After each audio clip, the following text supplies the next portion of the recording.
Durante sessão do plenário do Senado, o senador Eduardo Girão reiterou seu pedido para que a Casa se digne a votar seu requerimento, que convida o ministro Alexandre de Moraes a prestar esclarecimentos sobre os inquéritos políticos que conduz no Supremo Tribunal Federal. O senador lembrou a responsabilidade dos parlamentares de representar os cidadãos e defender os direitos e a liberdade dos brasileiros. O senador alertou: "E eu nunca vi, eu tenho 49 anos, senador Diego, vou fazer 50 neste ano. Eu nunca vi na história, desde que eu me entendo por gente, uma corte brasileira com tanto ativismo judicial e militância político-ideológica." Eduardo Girão apresentou uma lista de exemplos de comportamentos inapropriados de ministros do Supremo Tribunal Federal e apontou: "Isso explica o número recorde de pedidos de impeachment de ministros, que somam 58 desde 2019, quando eu entrei aqui, sendo 2 deles de minha autoria." O senador lembrou que a Casa permanece omissa e não cumpre seu papel constitucional. Eduardo Girão alertou que, enquanto o Senado se omite, os ministros do Supremo seguem em uma escalada autoritária e que já há uma crise instalada após o julgamento do deputado Daniel Silveira.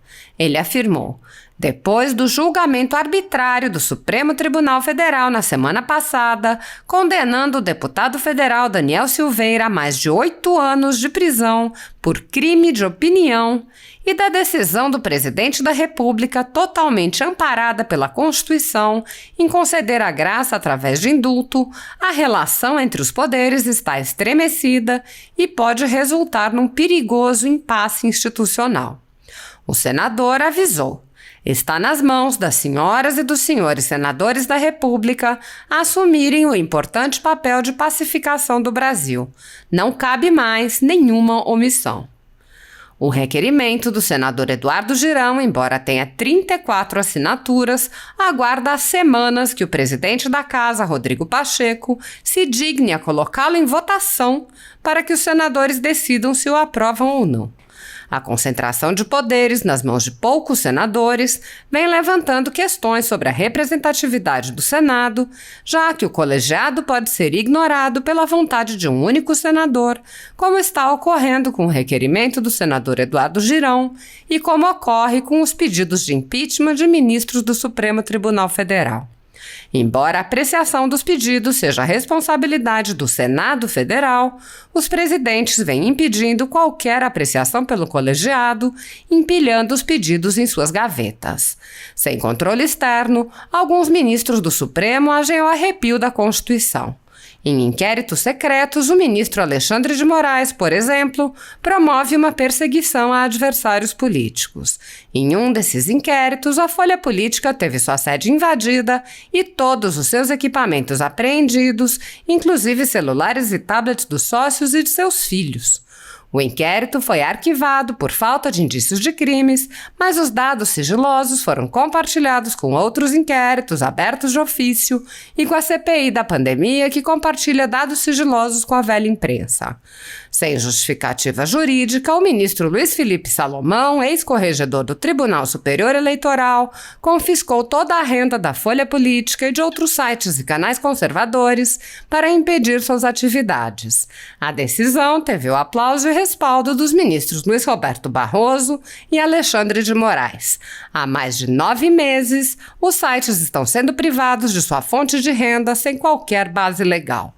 Se você apoia o trabalho da Folha Política e pode ajudar a impedir o fechamento do jornal, doe qualquer valor através do Pix, utilizando o QR Code que está visível na tela ou o código ajude@folhapolitica.org. Caso não utilize Pix, há a opção de transferência bancária para a conta da empresa Raposo Fernandes, disponível na descrição deste vídeo e no comentário fixado no topo. Há 10 anos, a Folha Política vem mostrando os fatos da política brasileira e dando voz a pessoas que o cartel midiático quer calar. Pix ajude@folhapolitica.org. Assista. Muitíssimo obrigado, senhor presidente do Senado Federal, senador Rodrigo Pacheco, senhoras senadoras, senhores senadores, brasileiros que nos acompanham através das mídias do Senado Federal. Quando eu estava em campanha, senador Lazier Martins, em 2018, logo no início, que não tinha perspectiva nenhuma, as pessoas não acreditavam na nossa jornada para tentar vir para o Senado. Teve uma senhorinha de nome Maria, lá do interior do Ceará, da cidade de Quixeramobim, que ela me chamou no canto e disse assim: olha, o senhor vai ganhar essa eleição, mas olha, não esqueça de defender a gente. E eu olhei aquilo nos olhos dela, aquilo foi muito marcante para mim.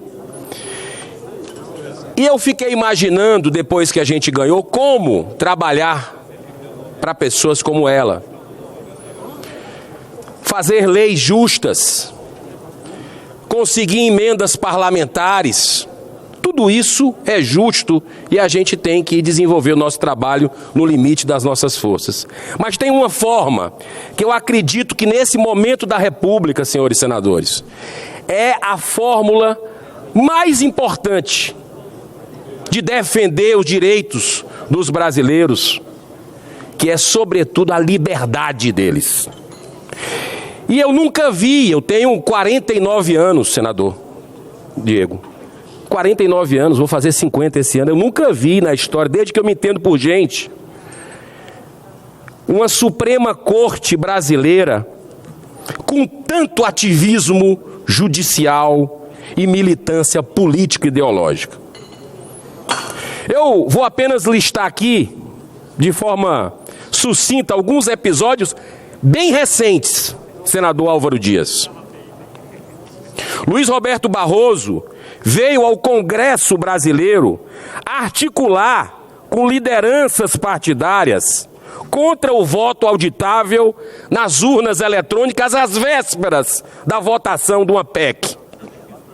Edson Fachin fez um verdadeiro malabarismo jurídico, reinterpretando regras de julgamento ocorrido há anos nas duas instâncias e nos tribunais superiores, anulando temporariamente condenações decorrentes da Lava Jato, que é um patrimônio do povo brasileiro, senador Nelsinho Trade. Alexandre de Moraes, no mesmo inquérito em que ele é vítima, ele investiga, indicia, processa, julga, mandando prender deputado federal por crime de opinião. Gilmar Mendes e Dias Toffoli, num evento em Portugal, onde o nosso querido presidente Rodrigo Pacheco acabou de chegar, mas esse evento dos dois eminentes ministros do Supremo faz alguns meses, eles emitiram publicamente, tiveram a coragem, olha só, de publicamente emitir opinião, afirmando que o Brasil já vive um sistema semipresidencialista com controle de poder moderador, adivinha de quem? Do Supremo Tribunal Federal.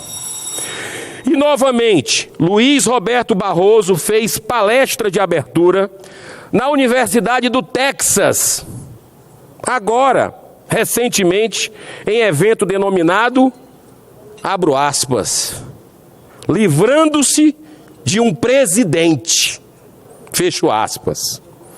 E na Universidade de Boston, para encerrar, no evento Brasil Conference, nos quais faz mais avaliações políticas sobre o Brasil, e agora, depois de ter convidado as Forças Armadas para opinar sobre o sistema eletrônico de votação, ele aproveita para fazer, como um comentarista político, críticas pesadas por não ter gostado do parecer.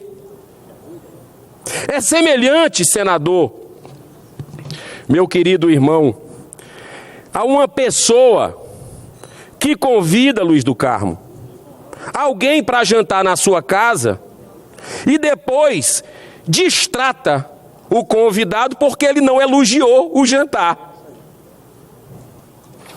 Isso explica o número recorde de pedidos de impeachment de ministros, que somam 58 desde 2019, quando eu entrei aqui, sendo 2 deles de minha autoria. Em 72 anos de vigência da Lei 1079 de 50, que regulamenta o processo de impeachment, 5 presidentes da República já sofreram impeachment. Só o Senado tem o poder para abrir processo contra ministros da Suprema Corte. Mas pela vontade da maioria dos senadores, ainda, essa casa permanece omissa diante de tantos abusos cometidos. Já prenunciado há mais de 100 anos por aquele que está ali, Rui Barbosa, o patrono do Senado Federal, que diz que a pior ditadura é a ditadura da toga, porque contra ela não há a quem recorrer. Senhor presidente Rodrigo Pacheco, depois do julgamento arbitrário do Supremo Tribunal Federal na semana passada, condenando o deputado federal Daniel Silveira a mais de 8 anos de prisão por crime de opinião, e da decisão do presidente da República, totalmente amparado pela Constituição, em conceder a graça através de indulto, a relação entre os poderes está estremecida e pode resultar num perigoso impasse institucional. Segundo dos mais renomados constitucionalistas do Brasil, Dr. Ives Gandra Martins, no caso de impasse entre executivo e legislativo, entre executivo e judiciário, a nossa Constituição reserva às Forças Armadas, de forma pontual, o exercício do poder moderador, de modo a restabelecer a ordem e proteger a democracia. Quem falou foi o doutor Ives Gandra Martins. E onde é que entra a gente? Qual é o nosso papel de legislativo nisso tudo? Eu acho que nós temos o dever de agir para evitar algo que não interessa a ninguém. Aqui para nós, senador Luiz do Carmo, a quem interessa tamanha crise entre um presidente eleito e o executivo e o judiciário? Para concluir, senhor presidente. Para concluir. A quem interessa esse impasse, essa crise entre 2 poderes? Eu não sou governista. Tenho deixado isso claro em minhas posições aqui nesse Senado Federal. Tenho várias críticas a este governo, mas tenho o dever de respeitar as prerrogativas de um presidente que foi eleito com o voto de 58 milhões de brasileiros. Tudo isso demonstra contornos claramente ideológicos por parte de ministros que deveriam respeitar minimamente a Constituição para defender a democracia. E isso nunca aconteceu em 133 anos da República que a gente está vivendo agora. E mais uma vez está nas mãos das senhoras e senhores senadores da República assumirem o importante papel de pacificação do Brasil. Não cabe mais nenhuma omissão. Por isso venho mais uma vez, senhor presidente Rodrigo Pacheco, apelar ao senhor a deliberação do requerimento assinado por mais de 34 senadores para que o ministro Alexandre de Moraes seja convidado a vir a esta casa para não justificar suas decisões, absolutamente, mas para discutir aspectos formais que ele mesmo se comprometeu quando da sabatina aqui no Senado Federal. Encerro com essas palavras proferidas há 170 anos por Dom Pedro II, já que nós falamos tanto aqui na nossa independência que completa o bicentenário esse ano. Só peço 1 minuto no máximo para a gente encerrar, senhor presidente, com a frase de Dom Pedro II. A primeira necessidade da magistratura é a responsabilidade eficaz. Enquanto alguns magistrados prevaricadores do Supremo Tribunal de Justiça não forem punidos, não se conseguirá esse fim. Eu agradeço a tolerância e a atenção de todos os colegas, mas eu tenho o dever, pela paz do Brasil, de pedir para que nós, de alguma forma, mediemos isso. E um convite simples, é o mínimo que a gente pode fazer. Não é impeachment, não é nada, é um convite para ouvir o senhor ministro Alexandre de Moraes, que está pendente na casa, e eu peço a deliberação, senhor presidente. Muito obrigado. Obrigado, senador Eduardo Girão. Será